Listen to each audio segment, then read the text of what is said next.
ई संजीवनी के माध्यम से हम सब लोग, क्योंकि डॉक्टर के साथ परामर्श करके इलाज करवाया है, और ऐसे लाखों लोग ऐसे हैं जो इस पद्धति से लाभान्वित हुए हैं। विशेष तौर पर जब कोविड का ये समय आया था, तो कोविड के समय अच्छे व्यक्ति भी चाहते हुए भी अस्पताल में जाने से कई बार कठिनाई होती थी, क्योंकि उस समय किसी व्यक्ति से बात नहीं करनी, मास्क पहन के रखना है, किसी के संपर्क में नहीं आना है। तो सबको लगता था कि भले मैं अस्वस्थ हुआ हूं, लेकिन मेरा इलाज केवल फोन से बात करने के बाद ही परामर्श से हो जाना चाहिए। और उस समय बहुत बड़ा लाभ इसके कारण से, ई संजीवनी के कारण से हम लोगों ने उठाया है।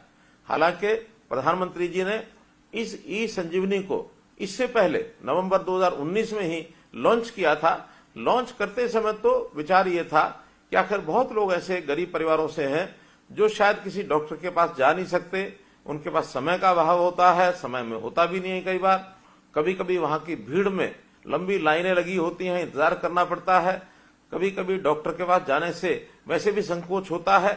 तो कोई ऐसी सेवा जो लोगों को फ्री में मिले और अपने घर से बैठकर टेलीफोन करके अपनी बातचीत बता सकें।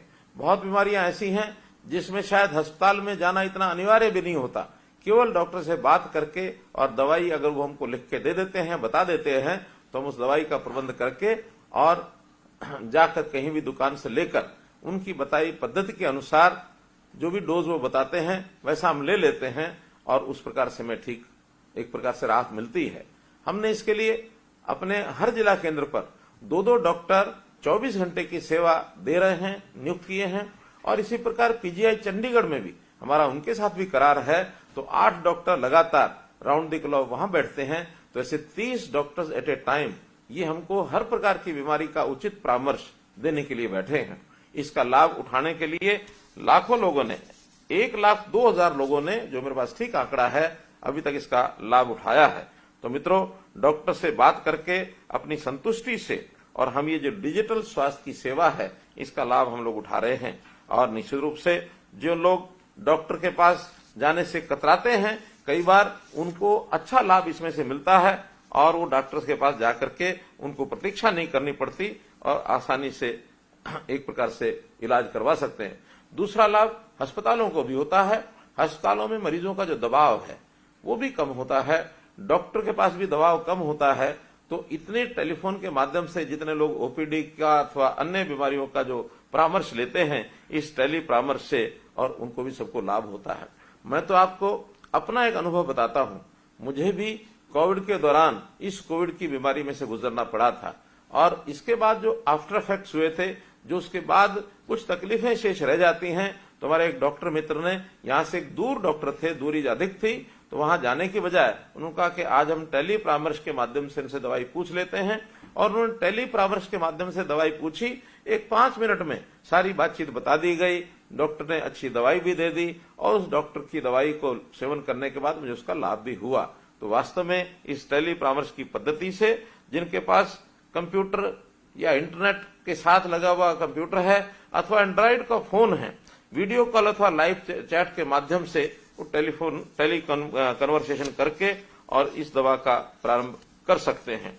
अभी ई संजीवनी के माध्यम से ओपीडी का जो जोर है, ओपीडी का जो दबाव है, वो भी काफी कम हो गया है। तो इस प्रकार से हम लोगों ने अपने स्पेशलिस्ट को जो बैठाया है, उन स्पेशलिस्ट की अच्छी जो दवाई हमको मिलती है, इसका लाभ सब लोगों को होता है।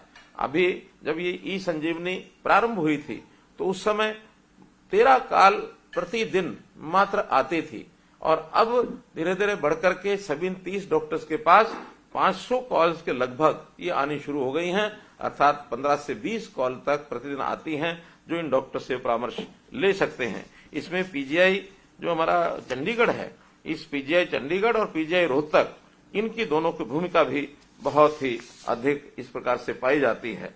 तो मित्रों, आप लोगों को इस जो लाभ मिला है ये आम सामान्य व्यक्ति के लिए बहुत लाभदायक है, क्योंकि कई बार गरीब व्यक्ति वो पैसा नहीं दे सकता, तो गरीब से गरीब व्यक्ति को भी उच्च कोटि की जो स्वास्थ्य सेवाएं हैं ये उनको मिलने लगी हैं। हमने वैसे स्वास्थ्य के क्षेत्र में बहुत सी और योजनाएं बनाई हैं। जहां तक डॉक्टर की उपलब्धता का विषय है, जब 2014 में हमने देखा कि हमारे यहाँ जितनी पॉपुलेशन है उसके हिसाब से डॉक्टर्स की संख्या बहुत कम है। तो उस समय मेडिकल कॉलेजेस की संख्या बढ़ाने का हमने निर्णय लिया और ये कहा था कि हर जिले में कोई ना कोई मेडिकल कॉलेज होना चाहिए। मुझे इस बात का संतोष है कि आज बहुत से मेडिकल कॉलेजेस नए खुल चुके हैं। जो एमबीबीएस की उस समय 700 सीटों का प्रवेश होता था, वो लगभग 1900 सीटों का प्रवेश अब होने लग गया है। और जितने मेडिकल कॉलेज अब पाइपलाइन में हैं, उस समय मात्र 6 मेडिकल कॉलेज काम कर रहे थे, आज 14 मेडिकल कॉलेजेस काम कर रहे हैं। और आने वाले समय में जितने पाइपलाइन में मेडिकल कॉलेजेस हैं, इससे 3 वर्ष 4 वर्ष के अंदर ये लगभग 25 मेडिकल कॉलेज हो जाएंगे और 3500 मेडिकल कॉलेज में एमबीबीएस की सीटें ये उपलब्ध हो जाएंगी। इसी प्रकार पीजी की सीटें भी ये बहुत बढ़ रही हैं। तो हम इन डॉक्टर्स की जो जैसी संख्या बढ़ेगी, हम गांव के दूर दराज क्षेत्रों में भी अपने डॉक्टर्स को उपलब्ध करा सकेंगे। डॉक्टर्स के साथ साथ पैरामेडिक्स, नर्सिंग, इनको भी, फिजियोथेरेपी, ऐसे कॉलेज को भी बढ़ावा दे रहे हैं ताकि इससे भी डॉक्टर्स के काम में, इलाज करने की इस पद्धति में और सुविधा हमको मिले। इसी प्रकार से हमने आयुष्मान भारत, मालूम है कि देश में प्रधानमंत्री जी ने जो आयुष्मान भारत की योजना चलाई, इसमें गरीब व्यक्ति को 5 लाख रुपए तक का मुफ्त बीमा ये सारे देश भर में लोगों को दिया गया है। हरियाणा में ऐसे 15.5 लाख परिवारों को इस बीमा का लाभ होने वाला था। हमने साथ में चिरायु योजना बनाई, जिसके कारण से ये संख्या 29 लाख परिवार इसमें कुल मिलाकर शामिल हो गए। बाद में जब ऐसा भी लोगों की डिमांड आई कि 1,80,000 रुपए वार्षिक से ऊपर 3 लाख रुपए तक के लोगों को भी इस योजना का लाभ मिले, तो हमने बहुत कम राशि, केवल 1500 रुपया वार्षिक योगदान से, और इसको ऐसे लोगों के लिए भी खोला है जो अपना रजिस्ट्रेशन हम करा रहे हैं। तो 8 लाख लोग, परिवार इस योजना में 1,80,000 से लेकर 3 लाख तक की जो योजना है, ऐसे 8 लाख नए परिवार इसमें जुड़ेंगे। अगर ये सब जुड़ते हैं तो लगभग 37 लाख परिवारों को ये सुविधा उपलब्ध हो जाएगी। हमारी आबादी का यानी 55% एक प्रकार से जो जनसंख्या है, इस आबादी से, इस योजना से लाभान्वित होगा। कभी कभी व्यक्ति को बीमारी का पता नहीं लगता है, बीमार होने के बाद इलाज की ओर वो उत्सुक हो जाता है। इलाज के लिए वो ओपीडी भी जाएगा, ई संजीवनी का उपयोग करेगा, अस्पताल में आवश्यकता पड़े तो इलाज कराएगा। लेकिन कभी कभी बीमारी बिल्कुल एकदम प्रारंभिक क्षणों में होती है, व्यक्ति को पता नहीं लगता है। इस बात को भी ध्यान करते हुए हमने तय किया कि गरीब व्यक्तियों का 2 साल में एक बार शारीरिक परीक्षण, यानी उसका जो टेस्ट है, मेडिकल टेस्ट, ये अनिवार्य रूप से किया जाए। इस पद्धति को हमने निरोगी हरियाणा इसका नाम दिया।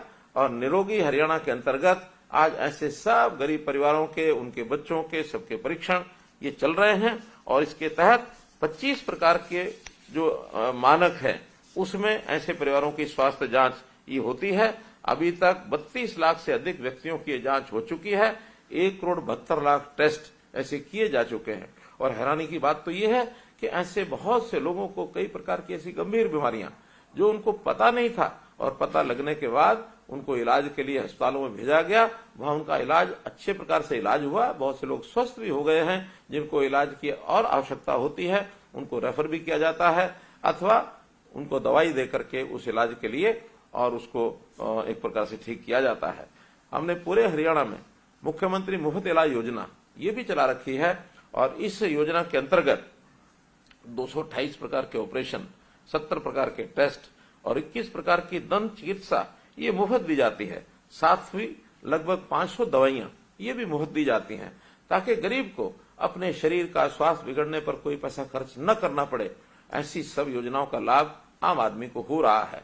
ये तो तब होता है जब हम बीमार हुए और हम स्वस्थ यानी बनने के लिए, क्योंकि हमको स्वस्थ बनना है तो अपना इलाज कराना ये अनिवार्य है। लेकिन इसके साथ साथ मैं तो एक और प्रकार की बात भी हमेशा हरियाणा के समाज को सब कहता रहा हूं कि स्वस्थ रहना, एक तो स्वस्थ होना या बनना, एक स्वस्थ रहना, इसमें दोनों में अंतर है।